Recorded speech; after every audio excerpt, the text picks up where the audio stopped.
প্রতিটি ব্যবসার জন্য সবচেয়ে গুরুত্বপূর্ণ বিষয় হচ্ছে স্বচ্ছ লেনদেন। আর সেই স্বচ্ছতা নিশ্চিত করতে ব্যাট আইন আমাদের দিয়েছে একটা নির্দিষ্ট চালান ফরম মূসক 6.3।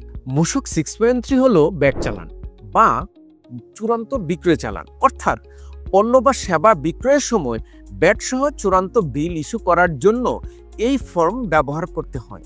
এই চালানে থাকতে হবে ক্রেতা ও বিক্রেতার নাম, ঠিকানা ও ভ্যাট নিবন্ধন নম্বর, বিক্রিত পণ্য বা সেবার বিবরণ, পরিমাণ, একক মূল্য ও মোট মূল্য, ব্যাট ও সম্পূরক শুল্কের পরিমাণ, চালান নম্বর ও তারিখ, অর্থাৎ একটি পূর্ণাঙ্গ আর্থিক লেনদেনের সব তথ্যই থাকে মূসক 6.3 চালানে। মূসক 6.3 শুধু একটি বিল নয়, বরং এটি ভ্যাট ব্যবস্থার মূল প্রমাণপত্র।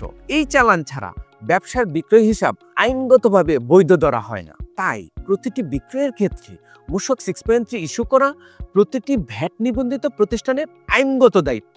মূসক 6.3 স্বচ্ছ ব্যবসার অপরিহার্য প্রমাণ। ব্যাট দিন নিয়ম মেনে ব্যবসা হোক সুরক্ষিত ও বিশ্বাসযোগ্য। বিস্তারিত জানার জন্য আজই যোগাযোগ করুন আমাদের সাথে।